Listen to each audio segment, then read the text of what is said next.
What's up everybody, welcome back to That Sloppy Vegan. So I posted a sneak peek picture yesterday to see if anybody could kind of guess what we were going to be making today. A few of you guessed it right, some of you guessed it wrong, but it's one of my favorite things ever as far as fast food goes, and it's a Crunchwrap Supreme from Taco Bell. I can't even count how many times I would leave the club at 2 a.m. and stop at Taco Bell to get a Crunchwrap Supreme. I even dated a girl once who worked at Taco Bell, and it was the best 3 years of my life of constant Taco Bell every single night. It was amazing. I don't regret it at all. So anyways, let's get to the video. Okay guys, so these are all the ingredients we have for our Crunchwrap. We have half a cup of pasta sauce, 1 cup of milk. We have some tomatoes that we're going to dice. We have these vegan meat crumbles, ground pea protein. And then we have some vegetarian refried beans. And then I'm going to be using this green salsa that I like. You can use any salsa you want. We have some Cajun spice for this. We have our corn tortillas and our flour tortillas. We have some taco seasoning mix. I have lettuce in the back right here. And then this is the cheddar cheese that I like to get from Whole Foods. It's probably the best cheese that actually melts as you cook. At least that's the one I find to be the most useful one. And then we have some pepperjack shredded cheese. And this is the milk I'm using, which is a protein almond cashew blend. So the first thing we're going to do is put the milk on medium heat on the stove. And then get that ready and let that heat up. And while that's heating up, I'm going to cut my tomatoes, which this is how I like to cut it. So I'll cut evenly through the tomato, not all the way to the end, and you'll see why in a second. And then I'm going to take the knife and cut through the center, and same thing, I'm not going to go all the way through. I'm just going to go just about all the way through. And then you can see if you just cut down this, you'll get all these little nice diced pieces of tomato.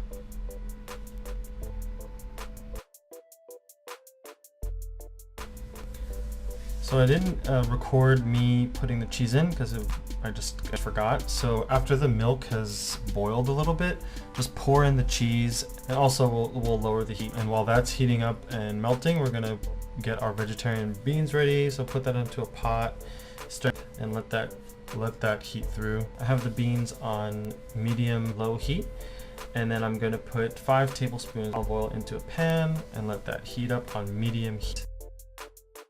After the cheese is melted, you can see here, I'm actually going to put half a tablespoon of the Cajun spice, and I'm going to stir that up. So we want like this spicy, hot cheese. It's not going to be too spicy, but it's not just going to just plain cheese. It's going to have a little kick to it, which is going to go really, really nice. So after the oil has heated up, I'm going to put in the Mexican ground crumbles.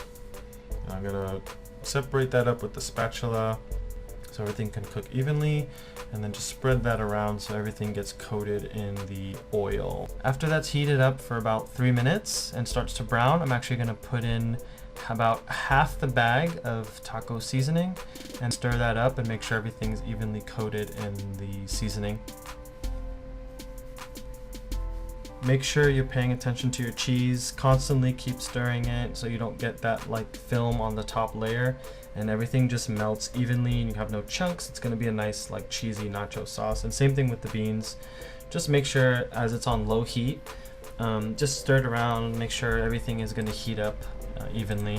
Okay, so I remember my family making taco meat on Taco Tuesday. The taco meat had this very oily, goopy texture.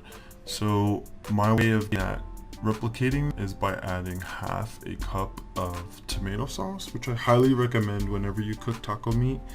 Add half a cup of tomato sauce. It really helps bring out that texture. And you can see right here where we have this like wet texture, wet oily texture to the meat. After that's heated up for about 2 minutes, I'm going to push that aside. I'm going to turn the stove up to high heat.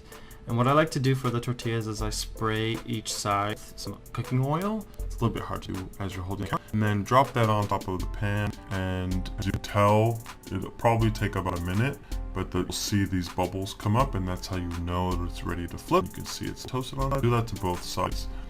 When I assemble, I'm going to lay the flour tortilla out first. I'm going to pack a layer of meat on top of that, about the same size of as the corn tortilla, and we're gonna spread some of the cheese on top, which looks fucking amazing. And after the cheese, we're gonna put the corn tortilla on top of that. We're gonna spread some of the refried beans on top of the corn tortilla.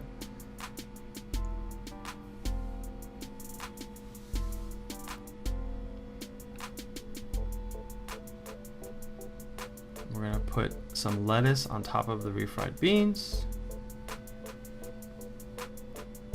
And then we're gonna put some tomatoes on top of that.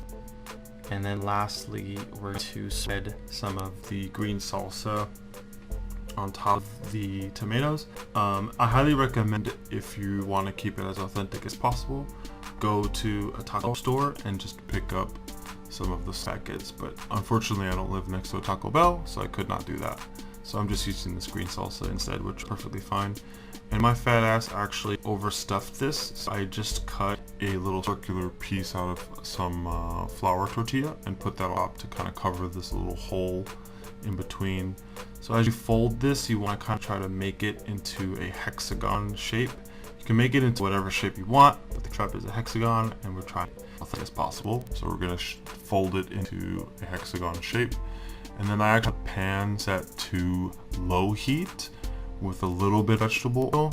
And we're gonna pop this on there and toast each side for about 5 minutes till you get this nice crispy exterior. And then when you're ready to plate it, just put it on top and enjoy. And we're just gonna cut it in half to kind of see what's like on the inside. We have it.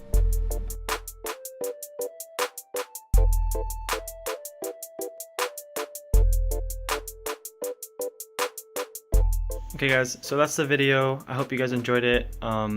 If you end up having leftover beans and cheese, my advice for reheating the cheese is to pop it in the microwave for, I want to say, a minute, and then kind of stir it up, pop it in for another minute, stir it up, and then another minute and stir it up. You kind of want it to just heat up evenly, but as you reuse the beans and cheese and you just heat it up for a little bit in the microwave, once you assemble the Crunchwrap and then you put it on top of the stovetop, it should heat up the cheese perfectly fine. And even if it doesn't completely melt like what we did in the very first cook through, it's perfectly fine. It's still gonna taste really good. It has like a little bit of kick to it, some spice from the Cajun, and it's really good. I hope you guys enjoyed the recipe, and if you like what you saw, like the video, and if you're not already subscribed, please subscribe and comment below what you guys want to see in the future, and you might see it later. Okay, take care guys.